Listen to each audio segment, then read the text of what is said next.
All right, students, this new topic, topic 5, land and water use. How do humans use the land? How do we use water? Let's get into it. Now, this first image that I have, this comes from Easter Island.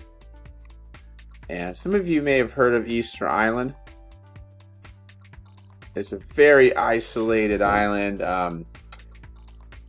Some of you might be familiar with Samoa. It's almost halfway between Samoa and Chile. You know, Samoa and that west coast of South America.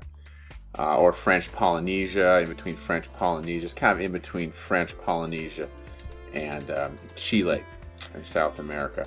But it's very remote, yet people made it out there and they mysteriously disappeared. And scientists have been trying to figure out for a long time, you know, how exactly that happened. But one of the most interesting things about Easter Island are these big statues called moai, and how they were made, how they were transported, how they were used in the customs of the people who lived on Easter Island. It's been very fascinating. But I had to look at those. Oh, that could be like a whole course. But this first section is about tragedy of the commons, how we use resources as an individual versus, you know, as a group. So we always need to be careful how we're using things, because there's more than just us out here. And here you see this farmer. Everybody wants another cow. Who doesn't, right?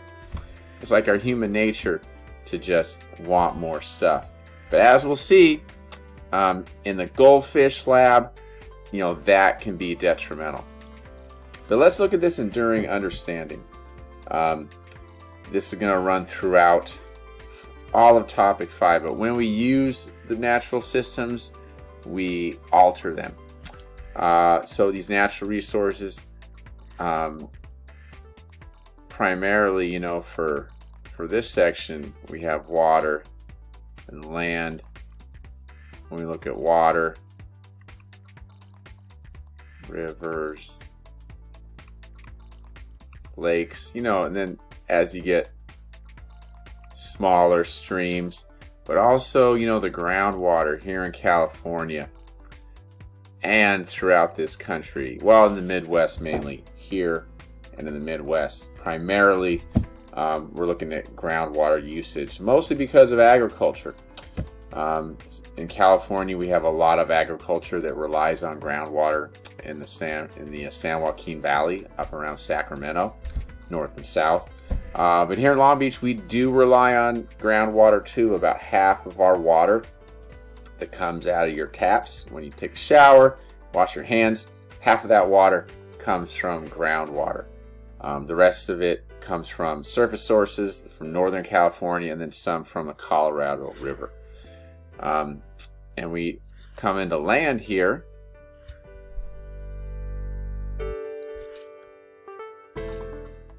Some of the main resources that we're looking at would be, you know, timber use, how we use our forests. Let me prove that.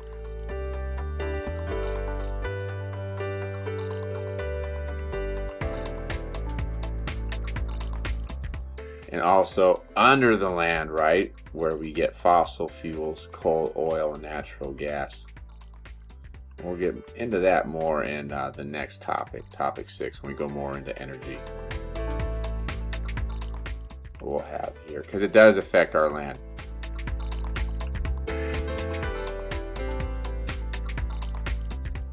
And we do quarry, you know, we need gravel, sand.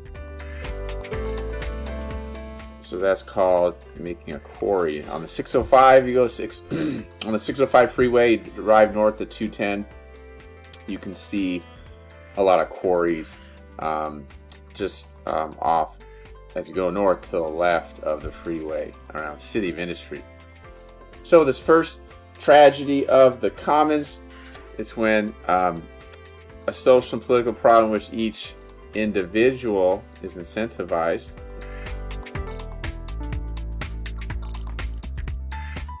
An individual is incentivized to act in a way that'll eventually be harmful.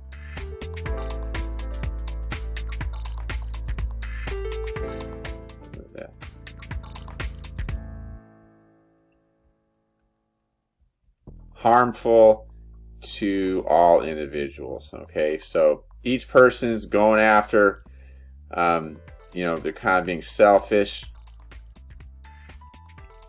kind of short-term thinking.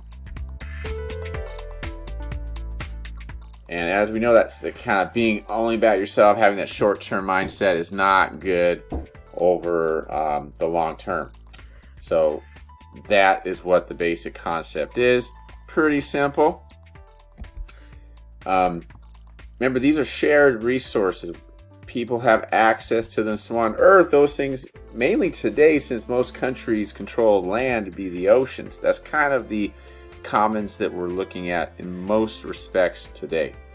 But this would be in the Central Valley of California. A good example. Central Valley, California. Where some farmers take out too much of that water. Farmers on the other end of that aquifer, that groundwater basin, they can't get enough water. So this farmer might be being, careful and, conserving. But unless this person over here isn't conserving, it doesn't work. So that's why we have laws. They help a lot with this, if they're enforced. So laws help this problem. Definitely need laws for this. But go ahead, you can write this in when, I'll try to slow down, make this as neat as possible.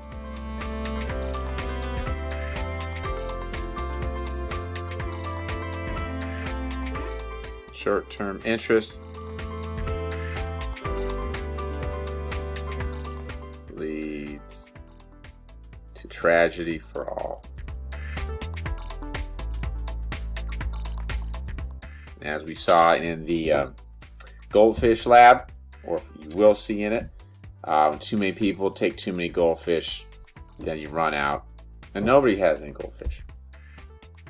Another diagram that helps explain this right here is with this cattle pasture, 20 cows. This is sustainable. These cows can live on this land and not overuse the grass. So basically, grass can regrow. And then that can be sustained. Okay? This would also be a good way to bring in that idea of carrying capacity. This is the carrying capacity is 20 cows. Carrying 20 cows. Now, if you add more than 20 cows, you can see here, then we're depleting that resource of grass.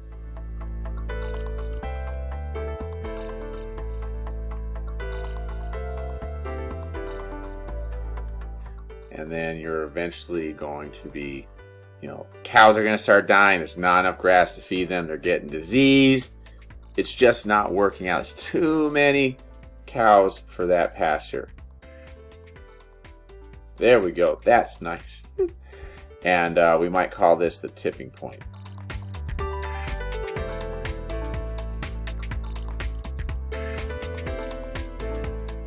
That 21st cow is just too much to sustain. So that is 5.1 carrying capacity.